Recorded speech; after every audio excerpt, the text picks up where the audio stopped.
ሶስት ጊዜ የመግደል ሙከራ ተደርጎብኛል። ወንድማችን ዲያቆን ፈለገ አትናቴዎስ ሶስት ጊዜ የግድያ ዛቻ ተዝቶብኛል። ርቀታችሁን ጠብቁ ብፁዕ አቡነ ኤርምያስ ርቀታችን ጠብቅ። እኔም አስደሳች ዜና ልንሰማ ነው። የሕግ ባለሙያዎች ፓትርያርኩ ጠርተዋል፣ ጉባኤ ጠርተዋል። በብፁዕ ወቅዱስ አቡነ ማትያስ የፈውስ ቀን የሚባል የለም። አሁን ዛሬ የፈውስ ቀን የሚሉት ከኛ ቤተክርስቲያን ውጭ የሆኑ ሰዎች እንዲሁ በመምህር አምላክ ያሰኛል። የልብ እውነት ዋናው የሚኖርበት አካባቢ አይደለም ሰው የሚለውጠው በልብ ውስጥ ያለችው እውነት ናት። የተወዳችሁ ቤተሰቦቻችን እንዴት አላችሁ? እንዴት ቆያችሁ? እንዴት ሰነበታችሁ? ሰላም እግዚአብሔር ባላችሁበት ቦታ ሁሉ ይብዛ።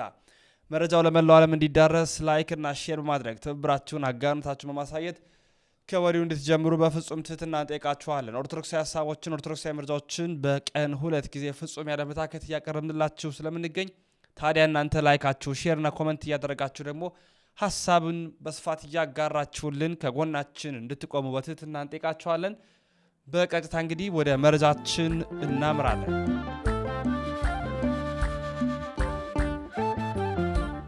በስመ አብ ወወልድ ወመንፈስ ቅዱስ አሐዱ አምላክ አሜን። የፍጥረታት ሁሉ አባት የሰማይና የምድር አስገኛ ጋይስት ዓለም ቅድስት ሥላሴ ክብር ምስጋና ይድረሰው።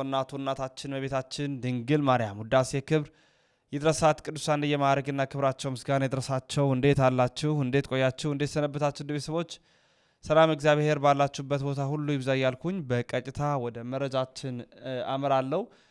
ሊቀ ሊቃውንት ስምዐኮነ መላክ በልብ ውስጥ ያለ እውነት ይሉናል። ዋናው የሚኖርበት አካባቢ አይደለም ሰው የሚለውጠው በልብ ውስጥ ያለችው እውነት ናት፣ ወይም ደግሞ ማስተዋሉ ናት ማለት ነው። እናስተውላለን የምንማረውን ትምህርት ወገኖች፣ እናስተውላለን የዘመኑን ሁኔታ ክፋቱን እንመለከታለን። በዚህ ዘመን በእውነት መጽሐፍስ ያስፈልጋል፣ መምህርስ ያስፈልጋል። ዘመኑን ብቻ አይቶ ተረድቶ ንስሐ መግባት የሚቻልበት ዘመን አይደለም። ማስተዋል ቢኖር ኖሮ በእውነት የሰው ልጅ አሁን የደረሰበትን የመቆሸሽ ደረጃ ብቻ ተመልክቶ ወደ እግዚአብሔር ከመጠጋት ውጭ አማራጭ እንደሌለ መንገዳችንን የምናስተካክልበት ዘመን አይደለም። ትናንት የነበረው ዛሬ የማይገኝበት፣ ትናንት ያመነው ሰው ዛሬ ክዶ የምናይበት ዘመን አይደለም። ትናንት ደህና የነበረው ውበት የነበረው ዛሬ ተበላሽቶ የምናገኝበት ዘመን አይደለም። በዚህ እንዲህ በሆነበት ሰዓት ንቁ፣ ተጠንቀቁ የተባለበት ዘመን እኮ ነው። እንዲህ ሲሆን ነው ያለው ጌታ በማቴዎስ ወንጌል ምዕራፍ 24 ላይ እንዲህ በሆነ ሰዓት ተጠንቀቁ ይላል። እንዲህ በሆነ ሰዓት አንባቢው ያስተውል ይላል። በመቅደሱ ሳይቀር ርኩሰት እየተፈጸመ እያየን ባለንበት ሰዓት እኛ ግን አሁንም ገና ከተማ ውስጥ ነን። እኛ ግን ገና አሁንም ልባችን ከብረ ባይ ሆኖ ገና አሸሸ ገዳሚ ላይ ነው ያለነው። እኛ ግን አሁንም ገና ዓለምን ስለ መስራት ነው እየተጨነቅን ያለነው። ትናንት ያማረውን ጌጠኛውን ቤታቸውን ጉልበታሞች መጥተው ሲነጥቋቸው ሲያፈርሱባቸው ጓደኞቻችንን እየተመለከት እኛ ግን ገና አሁንም ቤታችንን ማሳመር ላይ ነው ልባችን ያለው። ንስሐ የምንገባው ይህን ዘመን መጽሐፍ ሰምተንም ብቻ አይደለም፣ በእውነት ሰውን አይተን ሊሆን ይችላል። የሰለጠኑ ዓለማት የሰለጠኑ ሀገራት የት ነው ያሉት? ዛሬ ፊታቸውን ወደ ምዕራብ ወደ ዲያብሎስ መልሰዋል። በዚህ ምክንያት እግዚአብሔር ተለይቷቸዋል። ስለዚህም በሀብታቸው በጉልበታቸው መዳን የማይችሉበትን መዓት መቅሰፍት ሲያመጣባቸው እንመለከታለን። ምድሩን ንዶ ህንፃውን ደርምሶ ሲያጠፋቸው በአንድ ቀን እያየን አይደል? መቼ ነው የምናስተውለው? እኛ ልብ ብለን የዓለምን ነገር ሁኔታውን የምናጠናው የምንመለከተው? ኒቆዲሞስ ማስተዋሉ ናት ያተረፈችው። ልብ በሉ ወገኖች። ጓደኞቹማ ገና ክርስቶስን እናሰናክለው ዘንድ በቃሉ ምን እናድርግ እየተባበሉ ነው። ከመያሰተው በቃሉ ነው ያለው። ምን አይነት ሰዎች እንደሆኑ ባልንጀሮቹ ማቴዎስ ምዕራፍ 22 ቁጥር 15 ስታዩት በደንብ ይገባቸዋል። ጓደኞቹ ምን አይነቶች ናቸው? ይህንን ስትመለከቱ ኒቆዲሞስ ከዚያ መካከል ወጥቶ የመጣ ሰው ነው። ከዘንዶ አፍ እኮ አምልጦ የመጣ ሰው ነው። ይሄ ሰው ከዘንዶ አፍ አምልጦ የመጣ ሰው ነው።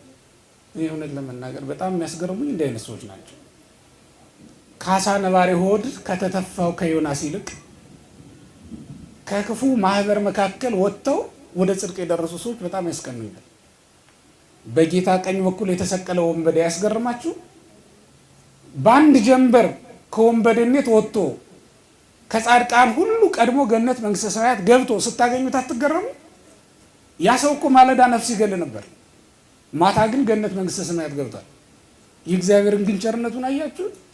በአንድ ቀን መለወጥ 1000 ዓመት ካገለገሉት ከጻድቃን ሁሉ አስቀድሞ ገነትን መንግስተ ሰማያትን ሲያወርሰው እንዲህ አይነት ቸር አምላክ ያለን ሰዎች እኛ በእውነት ማለዳ የነበርንበትን ማለዳ እኮ የሆነ ቦታ ይቻለሁ በቃ ከዚህ በኋላ ከኔ ጋር እድል ፈንታ የለም እማይል አምላክ አይታችሁታል? ያ በቀኝ በኩል የተሰቀለውን በሬ ና ብለው አይሁድ ነጥቀው አምጥተው እስኪሰቅሉት ድረስ ደም እያፈሰሰን ነበር።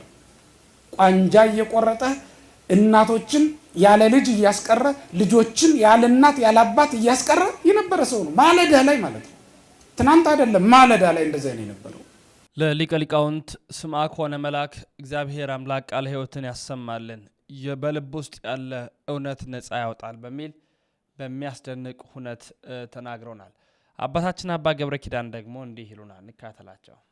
ቤተክርስቲያን ስትሄድ አትሰቀቅም። ምንም ሆነ ሂድ፣ ሌባሁን፣ አመንዝራሁን፣ ነፍሰ ገዳይሁን፣ ቀማኛሁን፣ ምን ሁን፣ ወደ ክርስቶስ ቤት ስትመጣ ሊፈረድብህ አትመጣም። ሊምርህ ነው ያመጣ። የልብ መድኃኒት ለኩላሊት አይሆንም።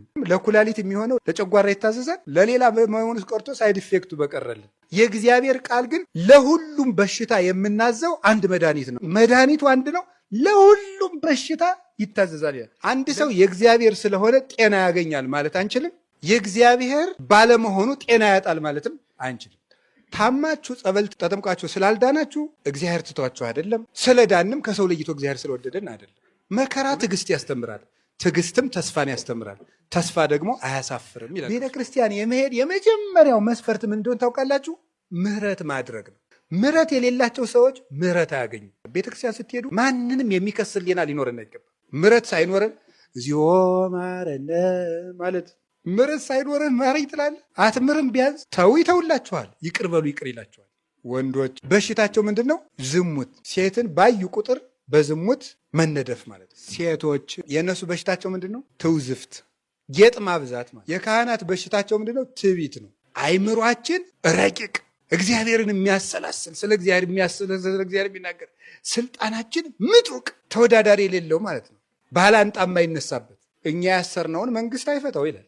እንዲህ ያሉ ይታበያሉ። የመነኮሳት በሽታቸው ደግሞ ምንድነው? ስስት ነው። 10 ሰሃን እንጀራ እያለ የንስሐ ልጆች እዚያው ይሻግታታል፣ ለሰው አይሰጠውም ማለት ነው። መነኩሴ ዝም ብሎ ያየውን ዕቃ ሁሉ ስጡኝ ማለት። የሽማግሌዎች ወይም የአረጋውያን በሽታቸው ምንድነው? ገንዘብ መውደድ። ሳረጅ ማን ይጦረኛል ስለሚሉ ሽማግሌ በቃ ከትራሱ ስር የሆነች ብር አለች፣ ላንጥፍል ሲባል ቆይ ወደ ላይ እንዳትሄድ ይሄን እኔ ያነጥፈዋለሁ ነው የሚለው ማለት ነው። ይሄ 5ቱ ምናችን ነው? በሽታችን ነው። ሁሉም አይነት በሽታ ከቤተ ክርስቲያን በታች ነው። ቤተ ክርስቲያንን የሚያሸንፋት ኃጢአት የለም።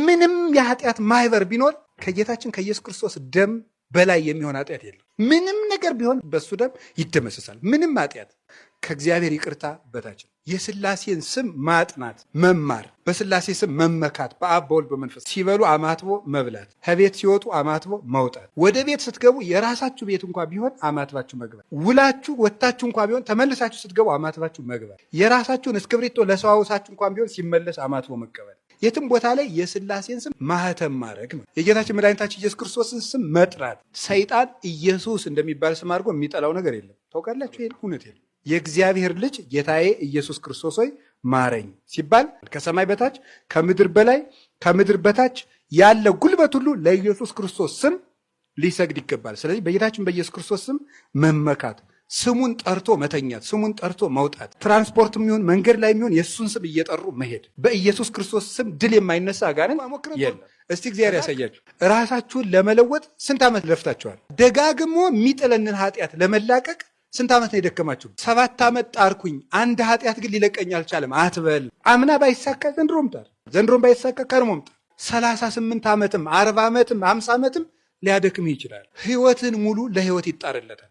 ደግሞ ጌታችን ኢየሱስ ክርስቶስ እንራመድ እንጂ ከቤተ ክርስቲያን ብቻ እንውጣ እንጂ አንድ ቀን ይመጣና ልጄ ተነስ ማለቱ አይቀርም። እድገት ነው ክርስትና፣ እድገት ነው እንጂ አንድ ጊዜ የተወሰነ ወይም እድል አይደለም። እንደ እድል ተሰጥቶ አንድ ያለቀ ነገር አይደለም። ድኛለሁ አይደል ብለህ የምትኖረው አይደለም። ሁልጊዜ መዳንህን ከክርስቶስ ጋር ይዘህ የምትቀጥለው ነው። ስትወድቅበት የኖርከው ስጋ ወደ ስህተት ሲጥልህ፣ ወደ ዝሙት ሲጥልህ፣ ወደ ሌብነት ሲጥልህ፣ ወደ ውሸት ሲጥልህ፣ ወደ እንቅልፋምነት ሲጥልህ፣ ወደ ሆዳምነት፣ ወደ ዘረኝነት፣ ወደ ስድብ ሲጥልህ የነበረውን ስጋ ተሸከመው። አሁን ግዛውና ወደ ገነት ይዘው ሂድ። ለርዕሰ ሊቃውንት አባታችን አባ ገብረ ኪዳን ቃለ ሕይወትን ያሰማልን። እንግዲህ አባታችን በቤተ ክርስቲያን ህብረት ውስጥ ሆነን እስከ መጨረሻው ብንታገስ ፈጣሪ ዓለማት ልዑለ ባሕሪ ቅዱስ እግዚአብሔር እንዴት ሊምረን እንደሚችል ምን አይነት መሐሪ አምላክ እንዳለን በስፋት አሳይተውናል። ያው ቀሪው ደግሞ እኛ በተግባር የምንፈጽመው መሆን አለበት።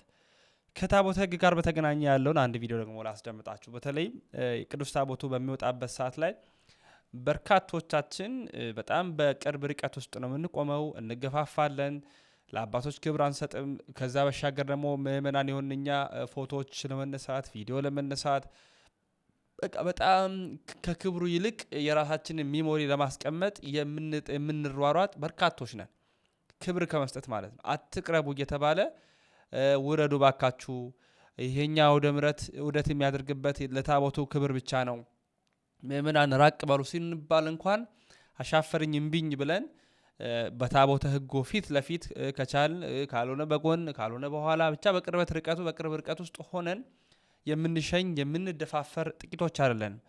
ይህ በምእመናን ብቻ አይደለም፣ በካህናት አባቶቻችን በዲያቆናትም ጭምር እንዲህ ይደረጋል። ብፁዕ አቡነ ኤርምያስ የሰሜን ወሎ ሀገረ ስብከት ሊቀ ጳጳስ ናቸው። ቢያንስ እናክብረው፣ ርቀታችንን እንጠብቅ፣ እንከባበር ብለዋል። እኔ ጳጳስ እንኳን ብሆን ይህንን ታቦተ ሕግ ላከብር ይገባኛል፣ የመመረጥ ጉዳይ እንጂ ሁላችንም በእግዚአብሔር ፊት ባሪያዎች ነን ይሉናል ብፁዕነታቸው። ቡራኪያቸው በሁላችን ላይ ይደር። ልንሰማው የሚገባው ልንተገብረው የሚገባው እውነት።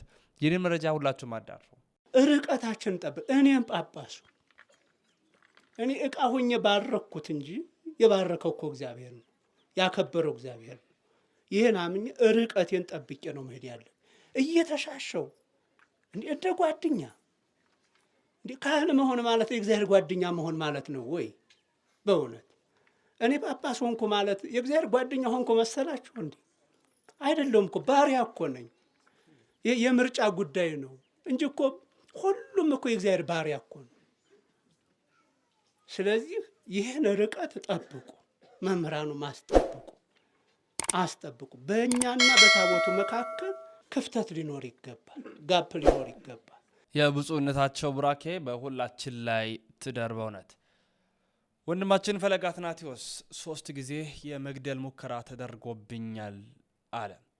እንግዲህ ይሄው ምንድነው? ፈለገ አትናቴዎስ ዲያቆን እንደምናውቀው በማህበራዊ ሚዲያ በዕቅበተ እምነት ሙያ ላይ ዘርፍ ላይ ያለ ሲሆን በርካቶችን ወደ እናት ቤተክርስቲያን በመመለስ ሂደት ላይ ያለ ነው። በቤተክርስቲያን አገልግሎቱ ደግሞ ዲያቆን ነው፣ ክህነት አለው። ከዛ ባሻገር በማህበራዊ ሚዲያ በርካቶችን እየመለሰ ራቅ ያሉትን እያቀረበ ኦርቶዶክሳውያንን እያጸና የሚገኝ ብርቱ ወጣት ወንድማችን ነው። ታዲያ ከኢኦቲሲ ጋር ቃለ መጠይቆች አድርጎ ነበረ። በዚህ ቃለ መጠይቅ ላይ የመግደል ሙከራ ተደርጎብኛል አለ። እናድምጠው። 3 ጊዜ የግድያ ዛቻ ተዝቶብኝ ያውቃል፣ ከተለያዩ አካላት ማለት ነው። ከተመሳሳይ ቤተ እምነት ካሉ 3 ሰዎች። ቤተ እምነቱን የማልጠራው ለምንድን ነው? እነዛ ሰዎች ያሉበትንም ቤተ እምነት አይወክሉም ባጭሩ።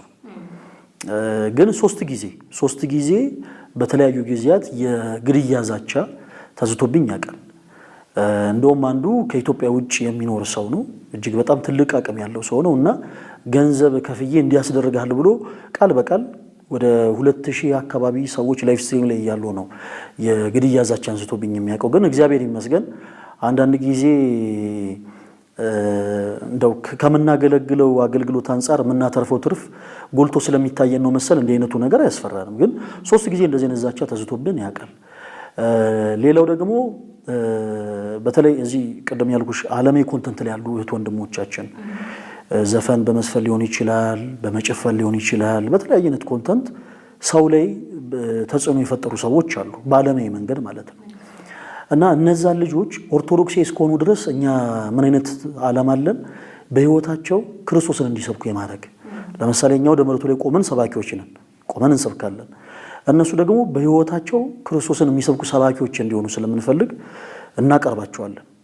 በዚህ ሰዓት እንደው ስሟን ሜንሽን አድርጎ በጣም ስለምወዳት አትሌት ነበርኩ ብዬሽ የለ አትሌት መሰረት ደፋር በአንድ ወቅት አንድ ትልቅ የኦሎምፒክ ውድድር ስታሸንፍ ቀጥታ ያደረገችው ነገር ከአንገቷ የእናታችን የእመቤታችን የቅድስት ድንግል ማርያምን ስለ አድኖ አውጥታ ነበር ያሳየችው።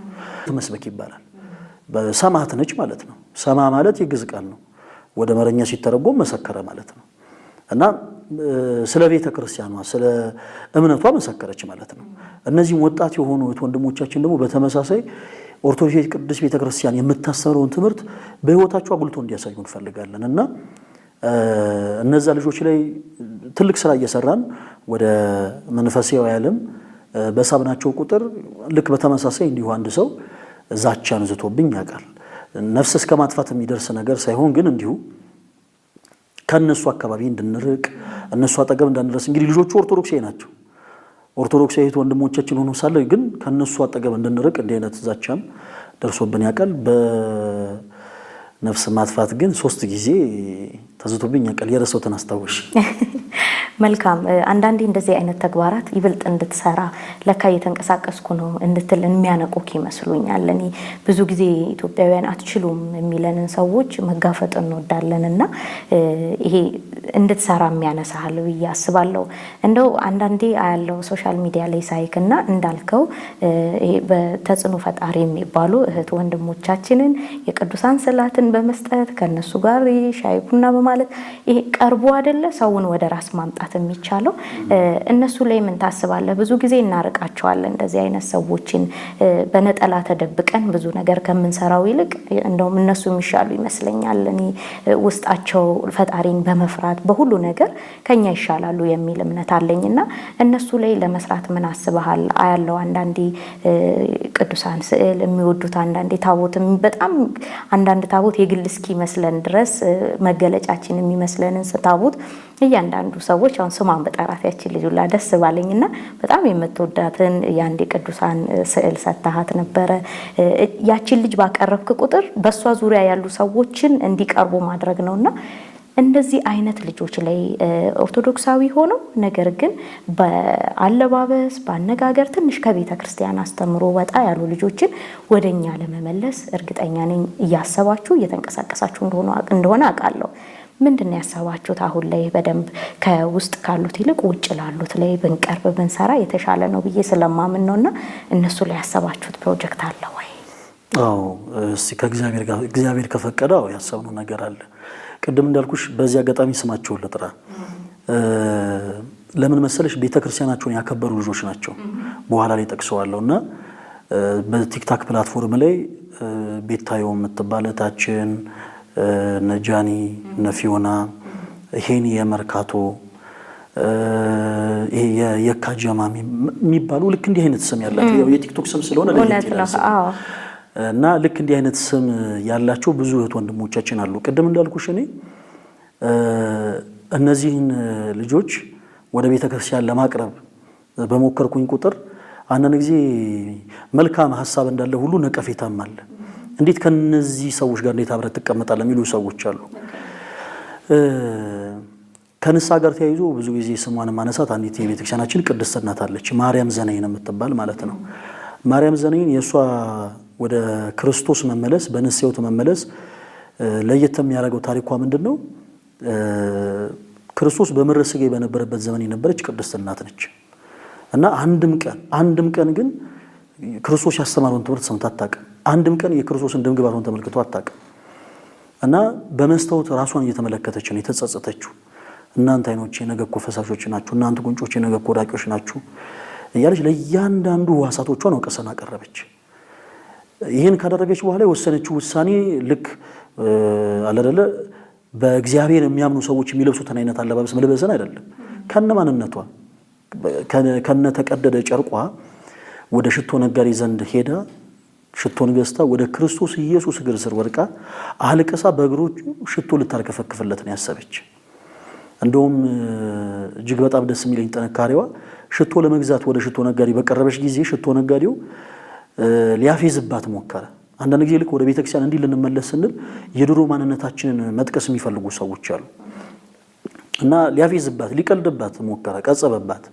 ማርያም ከምትወጃቸው ወንዶች መካከል አንዱ ሞቷል እንዲህ አላት። የዚህን ጊዜ ማርያም ዘነይን አዎ ከምወዳቸው እጅግም አብልጬ ቦታ ከምሰጣቸው መካከል አንዱ ሞቷል፣ እርሱም ኃጢአቴ ነው፣ አሁን ልቀብረው እየሄድኩ ነው አለች። እና ሽቶ ገዝታ ወደ ክርስቶስ ኢየሱስ ዘንድ ቀርባ በእንባዎቹ እግሮቹን አጥባ ሽቶ አርከፈከፈችለት። ይቺ ሴት ወደ ክርስቶስ ስትቀርብ ልብሷን አይደለም የቀየረችው፣ ውስጤ ማንነቷን የቀየረችው። ቀድሞ የነበረ ህይወቷ ዓለማዊ ህይወት ነበረ፣ ስጋ የሚሸት። የቀየረችው ከላይ ያለን የተቀደደን ጨርቅ ሳይሆን ውስጤ ማንነቷን ነው። በጣም ደስ የሚያሰኝ በርካቶቻችንን ወደ እግዚአብሔር በረትና መንግስት የሚመልሰንን ቃል ነው ወንድማችን ፈለገ አትናቴዎስ የመለሰልን። ማርያም ዘናይን ሁላችንም እንግዲህ እናቃታለን። እግሩ ስር ወድቃ እንባዋን አፍሳ በጸጉሯ አብሳው የክርስቶስን ምሕረት የለመነች ኃጢአትሽ ተሰርዮልሻል አንቺ ሴት ዳግመኛ እንዳትበዲ በማለትም በመጽሐፍ ቃል በታላቁ መዝገብ በቅዱስ መጽሐፍ በመጽሐፍ ቅዱስ ስማ የሰፈረላትን ቅድስት እናት በማንሳት ራቅ ያሉትን ማቅረብ እንዳለብን ማቅረብ ብቻ ሳይሆን ህብረታዊ አድርገን ደግሞ ለከበረ ቅዱስ ሚስጢሩ እንዲበቁ ለማድረግ ስራዎችን እየሰራን ነው በሚል ከራሱ ህይወት ተሞክሮ በስፋት አንስቶልናል። ያው ዛቻዎችም ተፈጽመውበት እንደነበረ ማቅረቡንም አንዘነጋ። እሺ ወደ ቀጣይ መረጃችን ስናመራ የምናገኘው ርዕሰ ሊቃውንት አባታችን አባ ገብረ ኪዳን የፈውስ ቀን የሚባል የለም ይሉናል። አሁን ያለንበት የ21ኛው ክፍለ ዘመን ሰው በሰብእናው በራሱ ምንድነው የሰጥቶ መቀበል ህሊና ያለው ጭንቅላት ነው ያለው። የካፒታሊዝም ዘመን አይደል የምንኖርበት እና ስጸልይ እግዚአብሔር ምን ይሰጠኛል ነው የሚለው። ስጾም ምን ይሰጠኛል እንደዚህ ነው የሚለው ማለት ነው። በእግዚአብሔር ማኩረፍ የሚጀምረው ይሄንን አላሳካለኝም፣ ይሄን አላሳካለኝም፣ ይሄን አላሳካለኝም፣ 5 ገዳም እጄ ጸበል ተጠምቄ ነበር አልዳንኩም፣ እንደዚህ ማልኩ አልዳንኩም፣ እንደዚህ ማልኩ አላርኩም ይብሎ በእግዚአብሔር እንኳን ማኩረፍ ይጀምራል። በሰጥቶ መቀበል መርህ ነው። ሰጥቶ መቀበል መርህ ለንግድ ነው የሚሰራው። ክርስትና ሁሉን ማጣት ነው። ለምን ሲባል ማጣቱ ራሱ ትርፍ ስለሆነ ማለት ነው። ይሄ ማጣት ትርፍ ነው። የምናተርፈው ደግሞ ክርስቶስን ነው። ዘላለም ህይወትን ስለምንወርስበት ነው። ስለዚህ እግዚአብሔር ቤተሰቦች ታማችሁ ጸበል ተጠምቃችሁ ስላልዳናችሁ እግዚአብሔር ትቷችሁ አይደለም። ስለዳንም ከሰው ለይቶ እግዚአብሔር ስለወደደን አይደለም። እውነት ነው፣ እግዚአብሔር ይፈውሳል። በሐዲስ ኪዳን ግን ፈውስ ዓላማ አይደለም። እስኪ ጥያቄ ልጠይቃችሁ። ጌታ ከተጠመቀ ጀምሮ ስንት ዓመት አስተማረ? 3 ዓመት ከ3 ወር አይደል? እንጀራ ስንት ቀን አበረከተ? 2 ቀን ብቻ። 3 ዓመት ሙሉ ያስተማረ እሱ ለምን ነው 2 ቀን ብቻ እንጀራ ያበረከተ? ለምን ይመስላችኋል? ዓላማው ምንድነው? አይደለም ነው እንጀራ አይደለም ነው። ክርስቶስን የመከተል ዓላማው እንጀራ አይደለም። ጤናውንም እግረ መንገድ ነበር የሚሰጠው። እግረ መንገድ ነው። ልታገኝም ትችላለህ፣ ልታጣውም ትችላለህ። አሁን ዛሬ የፈውስ ቀን የሚሉት ከኛ ቤተክርስቲያን ውጭ የሆኑ ሰዎች እንደው በመምህር አምላክ ያሰኛል። እንደው በመምህር አምላክ እንደው ይገርም። የፈውስ ቀን ክርስቶስ እኮ እንደዛ አላረገም። ፈውስን ዓላማ እንዲያደርገው ሰው ማለት ነው። ፈውስ ሰው ጸበል ተጠምቆ አልድን ሲል አንድ ችግር አለብህ፣ የቤት ዛር አለብህ፣ የእንትን ይሉታል። ሰው ጥሮ ግሮ ማግባት ሲያቅተው ይገርግር ኑሮብህ ነው ይሉታል። እንዲሁ ግርም ነው የሚያደርገው እኮ። ለምንድን ነው እንደዚህ የሚሉት ማለት ነው? በቃ ሁልጊዜ እንዲህ ቅዱስ ጳውሎስ ምን አለ? ክርስቶስን ለዚች ምድራዊት ህይወት ብቻ የምንሻው ከሆነ ከሰው የባስን ምስኪኖች እኛ ነን አለ። ከሰው የባስን ምስኪኖች። ክርስቶስን ለዚህ ዓለም ነገር ከሆነ ተስፋ የምናደርገው ከሰው የባስን ምስኪኖች። አንደኛ ቆሮንቶስ ምዕራፍ 15 ቁጥር 20 የመጨረሻ ድሃ ማለት ክርስቶስን ለምድራዊ ፍላጎቱ የሚጠብቀው ሰው ነው። ክርስትና ግን ከዚህ ውጭ ከዚህ በላይ ነው። አይንን ከፍ የማድረግ ነው። ሀሌው ዘበሰማይ ወአኮ ዘበምድር ሀባሃሎ ለጓለማያው በየማናቡ ይነብር ቆላሲስ ምዕራፍ 3 ቁጥር 1 ላይ የምድሩን ተውትና ወደ ሰማይ ከፍ በሉ፣ የእግዚአብሔር ልጅ ኢየሱስ ክርስቶስ በአባቱ ቀኝ ወዳለበት ሰማይ ህሊናችሁን አንሱት ይላል። ሰው እኮ ከእንስሳት ተለይቶ የዳርዊንን ነገር እንተውና ሰው ከእንስሳት ተለይቶ ቀና ብሎ የተፈጠረበት ምክንያት ለምን ይመስላችኋል? የሰማይ ሐሳብ ያለው ፍጡር ስለሆነ ነው። እንስሳው እዚሁ ተጎንብሶ ይሄዳል። ተጎንብሶ ያያትን ምድር በልቶ እዚያው ፈርሶ ይቀራል። ትንሣኤ የለውም። ሰው ግን ቀና ብሎ የሄደው የሰማይ ዓለም ስላለው ነው። እና ፈውስ ዓላማችን አይደለም ነው። ሰምታችኋል ዘመዶች? ሰምታችኋል? ደስ ካለው ይፈውሰን። ይቆይ ይጠቅማቸዋል ካለ ይቆይ። እንግዲህ ይኸው ቅዱስ ጳውሎስ እንኳን የለም በሽታው ይጠቅምሃል ይቆይ አብሮህ አለው። አሁን ጳውሎስ ጋር ይኑርበት ነው ሊል ነው እንዴ? አዳምና ሔዋን ልጅ እኮ ደፋር ነው ይላል። ቅዱስ ጳውሎስም እኮ ታዲያ አልዳነም። ታዲያ የጳውሎስ እምነት ስህተት ሆኖ ነው ያልዳነው? መናፍቃኑም እንዲህ ይላሉ፣ ኦርቶዶክስ የማትፈውሳችሁ እኮ እምነቷ ስህተት ስለሆነች ነው። ታዲያ ቅዱስ ጳውሎስ ተሳስቶ ነው ያልዳነው ያልተፈወሰው? አይደለም። ህመም የሚጠቅምህ ከሆነ አንተ ጋር ይቆይ ይላል ክርስቶስ። ጊዜው ገና ከሆነም እስከ ጊዜው ድረስ ያቆየዋል። ለምን? ህመም ትዕግስትን ያስተምራል። ህመም ትዕግስትን ያስተምራል፣ ያነጻል። የፈውስ ቀን የሚባል የለም። እግዚአብሔር ሲፈውስ እግረ መንገድ ነው። ርዕሰ ሊቃውንት አባታችን አባ ገብረ ኪዳን ያነሱት ነው። የመጨረሻችንን ቪዲዮ እናድርግ። የኦርቶዶክስ የህግ ባለሙያዎች ጥሪ ተላልፎላቸዋል። የደስታ መረጃ ይመስላል። ቅዱስ ፓትርያርኩን ጨምሮ ብፁዓን አባቶቻችን የህግ ባለሙያዎችን ለእናት ቤተ ክርስቲያን ጥብቅና ይቆሙ ዘንድ ጠርቷቸዋል።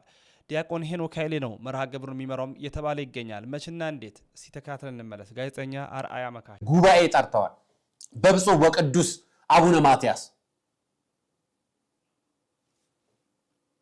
መጋቢት 13 ከጠዋቱ 3 ሰዓት እስከ 5 ሰዓት በጠቅላይ ቤተ ክህነት ጽርሐ ተዋሕዶ አዳራሽ ላይ እንደ ዲያቆን ሄኖክ ኃይሌ በሚመሩት በሚያስተባብሩበት ማስተባበር ላይ በዚህ ጉዳይ ላይና በሌሎች ጉዳዮች ላይም አጀንዳ አድርጎ ሊወያይ የህግ ባለሙያዎችን ጥሪ አድርጓል። ስለዚህ ካሁን በኋላ ኦርቶዶክሳውያን የጀመርነው ነገር መዋቅር ይዞ ፍጻሜ እስኪያገኝ ድረስ ይህንን ተቋም የመደገፍ ኃላፊነት አለብን።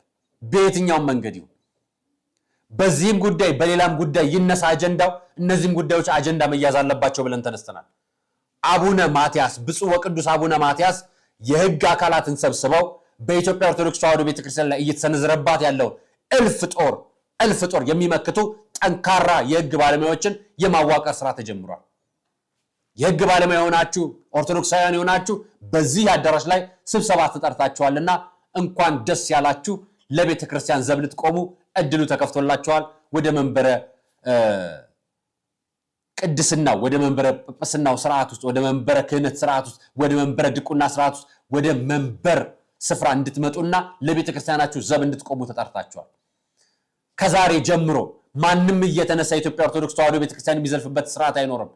በሴኩላሪዝም ህግ አለ ካልን መጋቢት 13 ቀን 2017 ዓ.ም ጀምሮ ከጠዋቱ 3 ሰዓት እስከ 5 ሰዓት ተኩል ባለው ቅዱስ ፓትርያርኩን ጨምሮ ሊቃነ ጳጳሳት አባቶቻችን እንዲሁም ሌሎች የሚገኙበት ነው። ህግ ባለሙያዎች ተጋብዛችኋል። የተወዳጅ ቤተሰቦቻችን የዛሬ ቪዲዮ መረጃዎቻችን ይህን ይመስላል። ወዳችሁ ፈቅዳችሁ እስካሁን ስለተከታተላችሁ እናመሰግናችኋለን። መረጃው ለመላው ዓለም እንዲዳረስ ላይክ እና ሼር በማድረግ ትብብራችሁን አጋርነታችሁን ታሳዩን ዘንድ በፍጹም ትህትና ጠይቅናቸውም ተሰናበትን። ክብር ምስጋና ያለው አብ፣ ክብር ምስጋና ያለው ወልድ፣ ክብር ምስጋና ያለው መንፈስ ቅዱስ አንድ አምላክ አሜን።